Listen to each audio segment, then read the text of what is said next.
બાજુવાળી ભાભીને આંગળીઓ કરી કરી ઉત્તેજિત કરી નાખી.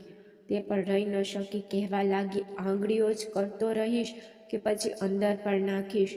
કેટલા દિવસોની ભૂખી છું, હવે નીચે જાને ખાઈ લે. હું પણ નીચે ગયો અને પહેલાં ખૂબ ચાટી, પછી ખાઈ લીધી. સાચું કા, ભાભીની આઈસ્ક્રીમમાં તો બહુ સ્વાદ હતો. તો ચાલો મિત્રો, સ્ટોરી આખી સાંભળજો, બહુ મજા આવશે. અને જો તમને પણ આંગળીઓ કરતાં આઈસ્ક્રીમ ખાવાનું મન ન થાય તો કહેજો. મારું નામ રાજ છે. હું બનારસનો છું. જ્યારે હું કોલેજમાં હતો તે સમયની આ વાત છે. તે જ સમયે મારા ઘરની બાજુમાં એક નવો પરિવાર રહેવા આવ્યો હતો. 1 કે 2 દિવસ પછી એવું જાણવા મળ્યું કે પરિવારમાં એક ભાઈ છે જે કંપનીમાં કામ કરે છે. તેને તેના કામ માટે ઘણી વખત શહેરની બહાર જવું પડે છે. તેમના ઘરે માતા પિતા, એક નાની બહેન અને તેની પત્ની રહેતા હતા. હું સવારે કોલેજ જતો અને રાતે સીધો ઘરે આવતો. ફક્ત રવિવારે મારી તે પરિવાર સાથે વાતચીત થતી હતી. એ જ રીતે લગભગ 2-3 મહિના પસાર થયા. એક સાંજે માએ કહ્યું, દીકરા, પાડોશી કાકી ઘરે આવ્યા હતા, તે તારું પૂછતી હતી. મેં પૂછ્યું કે તેને શું કામ હતું? તો માએ કહ્યું, મને આ બધી ખબર નથી, તો તું તેના ઘરે જઈને પૂછ. હું સાંજે કાકીના ઘરે ગયો અને તેની ડોરબેલ વગાડી. મેં 2 વાર બેલ વગાડી પણ કોઈ બહાર આવ્યું નહીં. તો હું ત્યાંથી જવા લાગ્યો. ત્યારે અંદરથી અવાજ આવ્યો, આવું છું. અને જ્યારે દરવાજો ખુલ્યો તો જોયું કે સામે ખૂબ જ સુંદર મહિલા ઊભી હતી. તે તો મારી ઉંમરની જ હતી. હું જેવો કંઈક બોલવા જતો હતો તે કહેવા લાગી, તમે રાજ છો? મેં કહ્યું, હા ભાભી. ભાભી કહેવા લાગી, મને માફ કરો, દરવાજો ખોલવામાં થોડો વિલંબ થયો કારણ કે હું બાથરૂમમાંથી સીધી આવી છું. મેં પૂછ્યું, આંટીએ મને કેમ બોલાવ્યો હતો? તો ભાભીએ કહ્યું કે આજે મારી નણંદનો બર્થડે છે અને સાંજે પાર્ટી છે. મેં કહ્યું, હું તમને તેમાં શું મદદ કરી શકું? ભાભી બોલ્યા, અંદર પણ આવશો કે બધી વાતો દરવાજા પર જ કરશો? હું તેની સાથે અંદર ગયો. ઘરમાં તેના સિવાય કોઈ ન હતું. મેં પૂછ્યું કે ઘરમાં કોઈ નથી? ભાભીએ કહ્યું કે હા, મારા સસરા સામાન લેવા માટે બજારમાં ગયા છે અને મારી નણંદ સ્કૂલ ગઈ છે.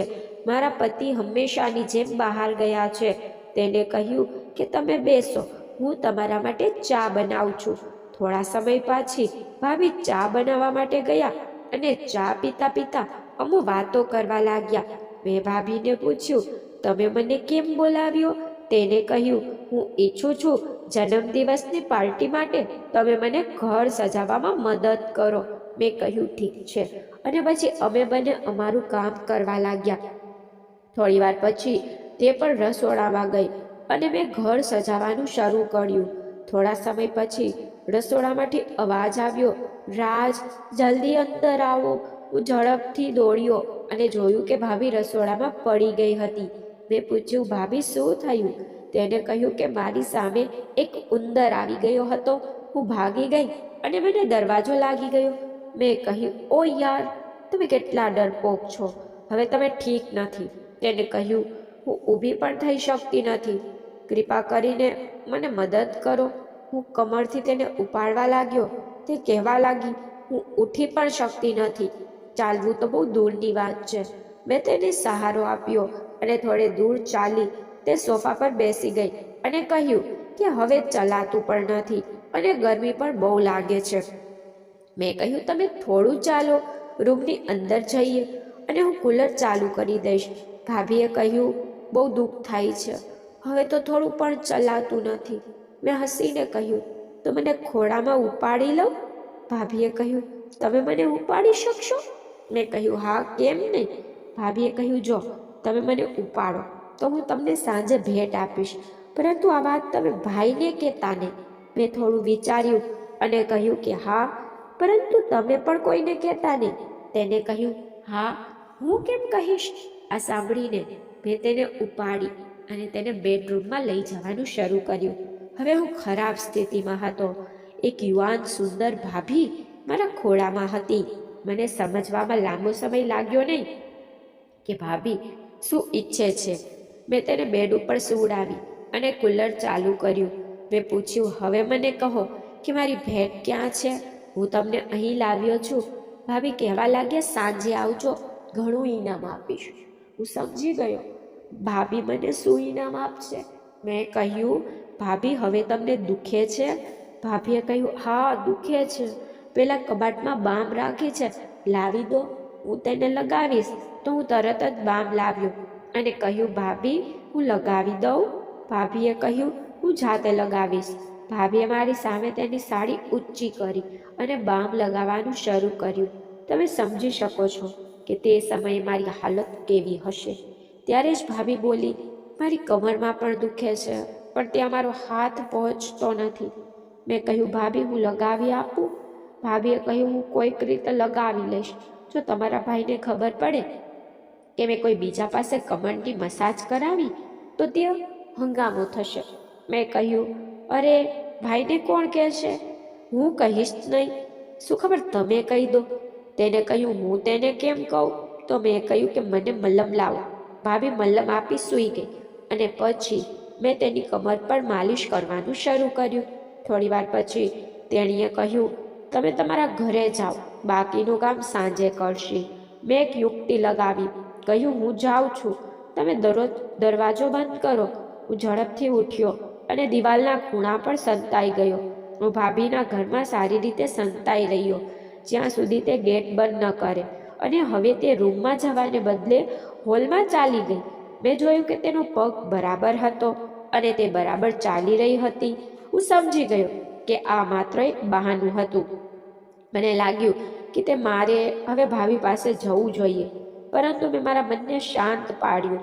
પણ તે પછી મેં જે જોયું તે જોઈને મારા પગ નીચેથી જમીન નીકળી ગઈ. મેં જોયું કે ભાભી સોફા પર આવીને બેસી ગઈ અને ટીવી પર એ પિક્ચર જોવા લાગી. આ બધું જોઈને તો હું ચોંકી ગયો. તે ફિલ્મ જોતા બોલી, મારો પતિ ઘણા દિવસો સુધી બહાર રહે છે, તે મારા વિશે બિલકુલ કાળજી લેતો નથી. એટલું સાંભળ્યું હતું કે મારામાં તો ઘણી હિંમત આવી ગઈ અને હું સમય ગુમાવ્યા વિના તેની સામે આવ્યો.